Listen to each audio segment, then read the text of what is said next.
Welcome back. Spain has recorded 185 deaths from the novel coronavirus in the last 24 hours, bringing the total to over 25,600. The COVID-19 death toll in Iran surpasses 6,300 after the country reported 63 new deaths in the last 24 hours. Earlier, the United States recorded its lowest daily death count in a month with 938 fatalities.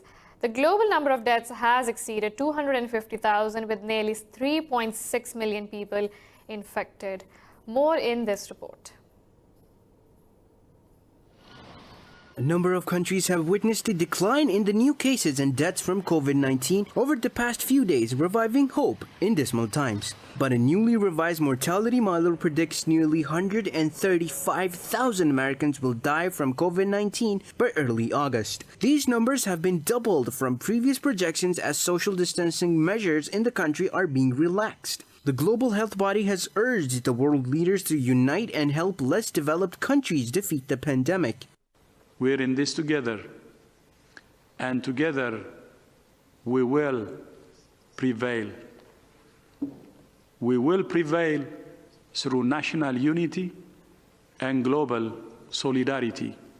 The antidotes to this virus are national unity and global solidarity.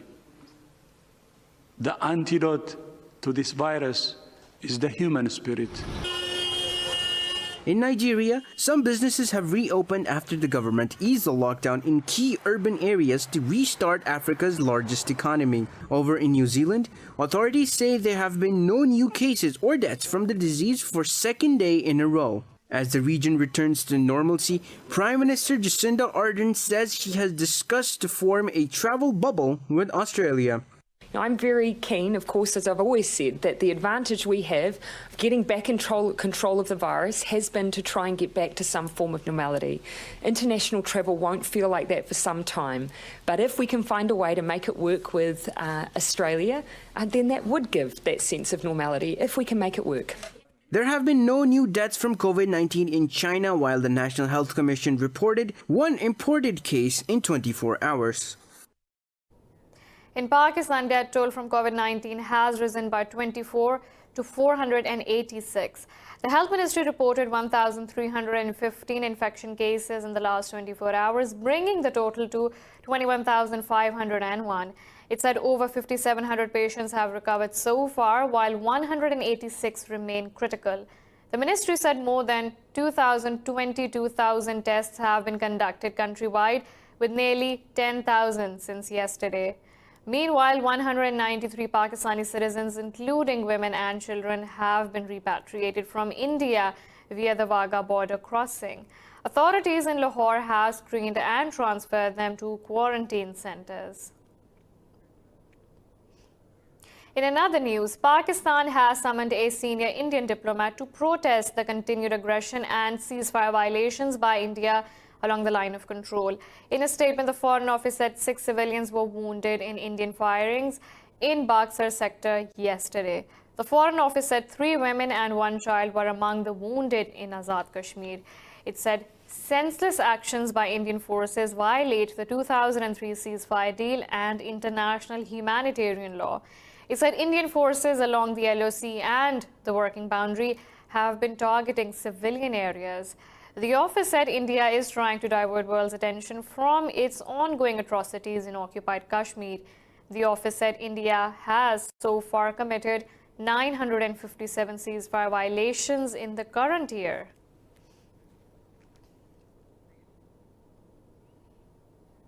The Indian government has declared the whole valley of occupied Kashmir as a hotspot of deadly COVID-19.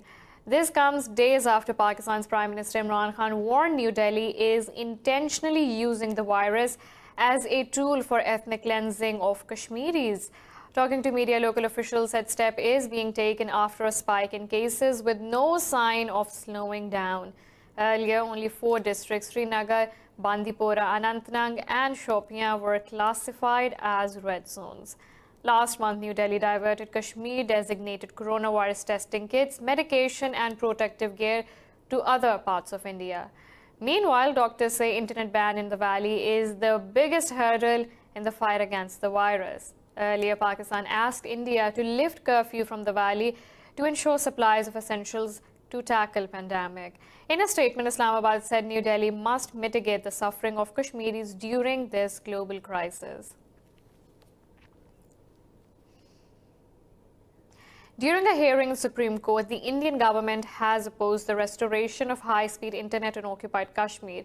The top court is hearing petitions challenging the communications blackout to tackle COVID-19 pandemic in the valley.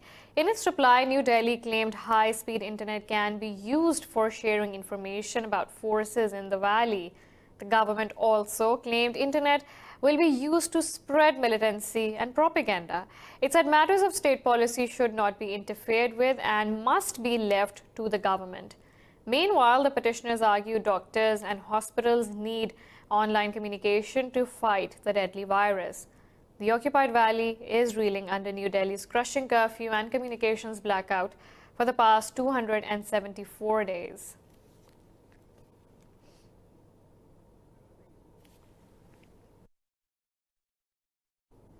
Afghan National Security Council spokesperson Javed Faisal says government has released 102 more Taliban prisoners.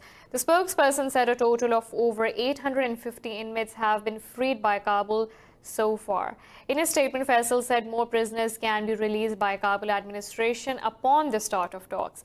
He said Taliban should resume release of Afghan forces personnel from the list the government has shared. Earlier, Taliban released 100 security personnel and officials of Afghan military. The group said it wants the prisoner release under the Doha deal to be expedited to save them from COVID-19.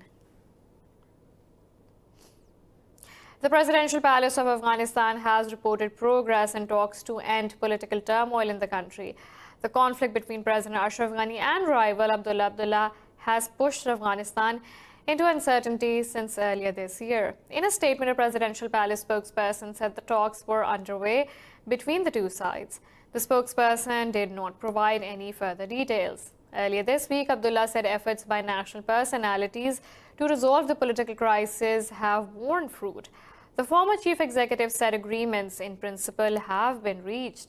He also said work is underway on details to finalize the agreement.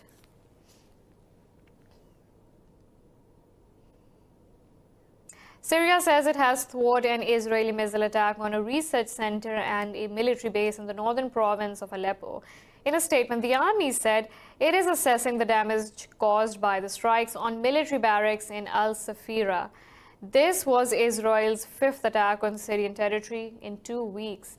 On last Thursday, Israeli helicopters fired several missiles from the occupied Golan Heights on targets in southern Syria.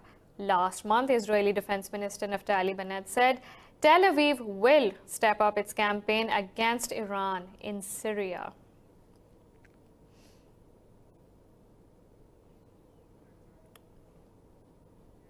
Turkey says it has killed 3 militants of the Kurdistan Workers Party in northern Syria.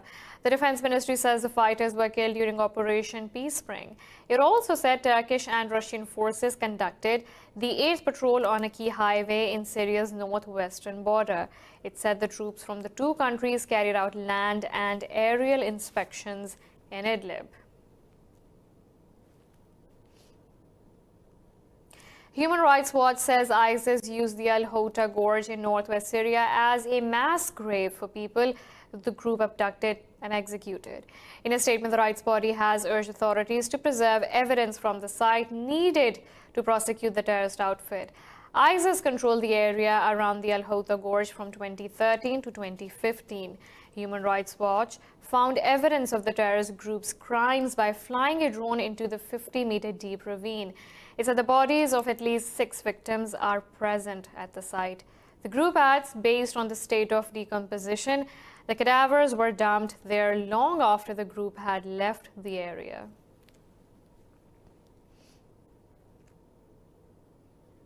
Iraq's parliament will cast their ballots in a conference vote for the cabinet and premiership of Prime Minister-designate Mustafa al-Kadhimi. In a statement, the parliamentary office said Speaker Mohammad al-Halbusi will hold the voting session. Last month, President Barham Saleh tasked al-Kadhimi with forming a new government. The Speaker al-Halbusi said the cabinet will consist of 12 ministers from the Muslim Shia sect, 6 from the Sunnis and 3 from the Kurds. Iraq has been roiled by mass protests since October last year over poor living conditions and corruption. Israel's Prime Minister Benjamin Netanyahu has threatened the Supreme Court not to interfere in his efforts to build a coalition government. Speaking to reporters in Jerusalem, Netanyahu said a decision against him may lead the country towards the 4th elections in over a year. Netanyahu made his comments shortly after the court heard a second day of arguments in a series of legal challenges to the coalition deal. Netanyahu and his former political rival Benny Gantz joined forces to form a unity government. The top court is looking into whether Netanyahu can form a new government amid criminal corruption charges and whether his coalition deal with Gantz violated the law.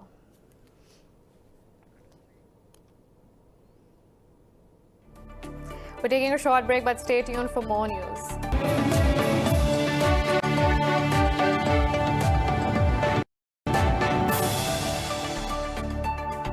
Welcome back. Russia says it is tracing a group of US and British vessels which have entered the Barents Sea. In a statement, the Defense Ministry said the Northern Fleet's assets have begun tracking NATO's Surface Action Group.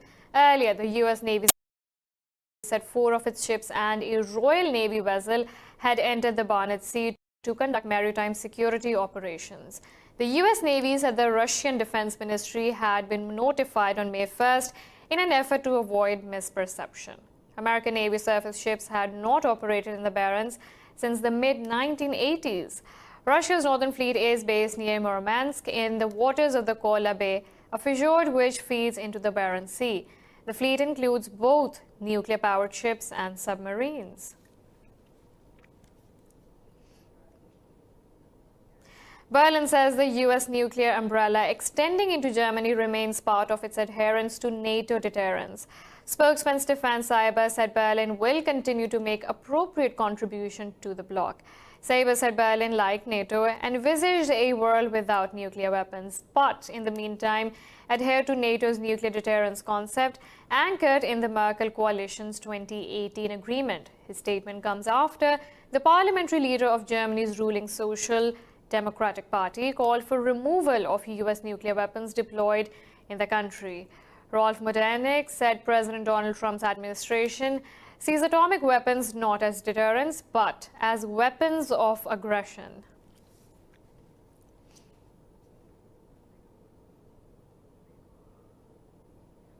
President Hassan Rouhani says US anti-human rights measures have hampered Iran's fight against coronavirus. Virtually addressing non-aligned movement meeting, Rouhani said US illegal sanctions have prevented Iran from getting medical equipment. The president said US defunding of the World Health Organization is a strategic mistake which undermines fight against COVID-19. Rouhani said the US has repeatedly violated international laws and its actions threaten multilateralism. Meanwhile, Russia's Deputy Foreign Minister Alexander Pankin has criticized the US for blocking International Monetary Fund's aid for Iran. He said IMF must take a transparent and non-discriminatory approach in granting loans to needy and vulnerable amid the pandemic. The EU says world leaders have pledged over $8 billion to research, manufacture and distribute a vaccine for COVID-19. Some 40 countries and donors took part in an online summit hosted by the European Union, but the United States refused to contribute to the global effort. EU Commission President Ursula von der Leyen said the money will help kickstart unprecedented global cooperation. She said it showed the true value of unity and humanity, but warned much more will be needed in the days ahead. In total, more than 30 countries along with the UN philanthropic bodies and research institutes made donations. Today is a defining moment for the global community. At a time when we are sitting further apart than usual, the world has shown it is standing closer together than ever before. And in the space of just a few hours, we have collectively pledged 7.4 billion euros for vaccines, diagnostics and treatments. The ongoing flooding in Kenya has claimed 164 lives. Government says heavy downpours during the rainy season have wreaked havoc all across the nation.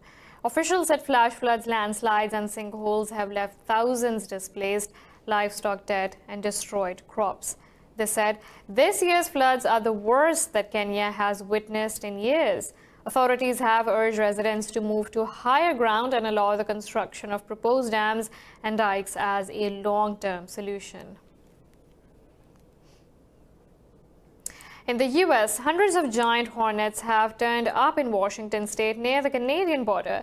State agricultural officials said the insect dubbed as murder hornet poses a threat to humans and the beekeeping industry. Washington State University's invasive species specialist Todd Murray says it is a shockingly large hornet, which is a significant health hazard. The hornet can sting multiple times through most beekeeper suits and deliver nearly 7 times the amount of venom as a honeybee. Scientists are not sure how the murder hornet made its way to Blaine, but they say most likely it came on a container ship docking at one of Washington's ports. Intentional transport of the killer bug into the United States violates federal law.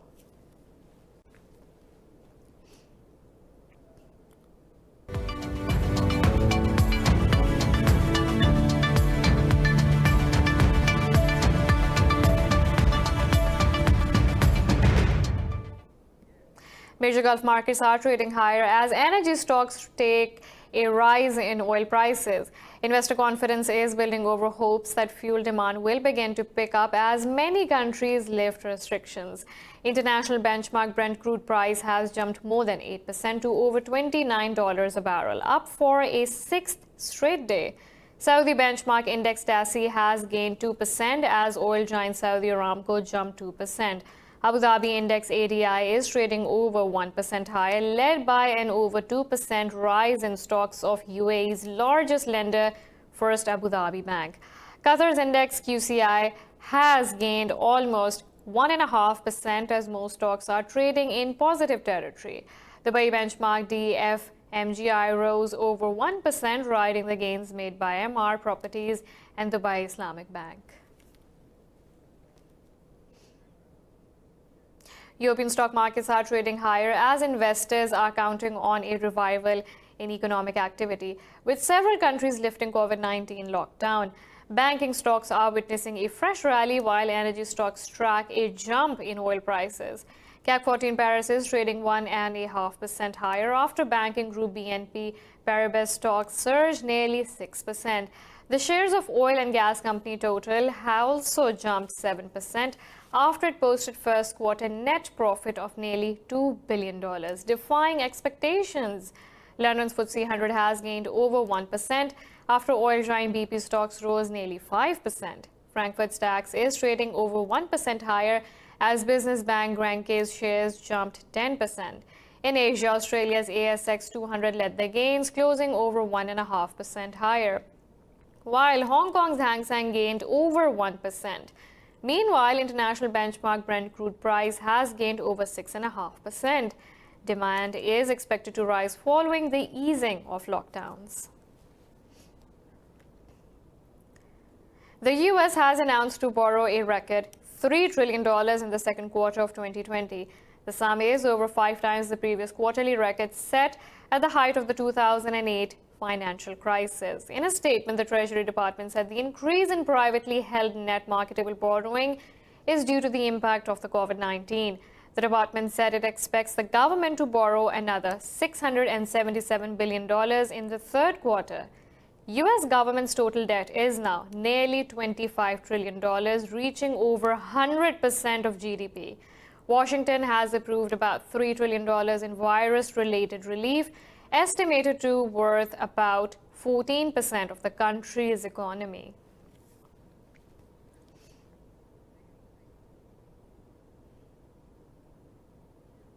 New car sales in the UK have slumped by 97% in April from the same month last year due to coronavirus lockdown. Figures from the Society of Motor Manufacturers and Traders show only 4,321 cars were registered, the lowest monthly level since 1946. The closure of car dealerships as part of measures to try to combat the disease has hit consumer registrations. SMMT has downgraded full-year forecast to nearly 1.68 million sales. Chief Executive Mike Hawes said the market's worst performance in living memory is hardly surprising. Hawes said safely restarting this critical sector will be key to unlocking manufacturing and accelerating the UK's economic regeneration.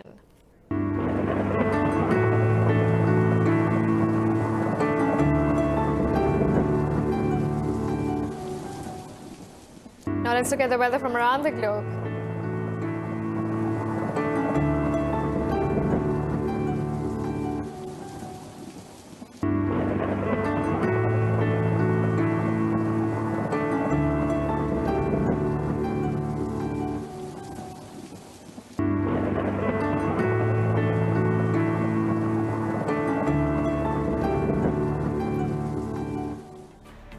This is all for now. For the latest updates, you can follow us on social media at indus.news.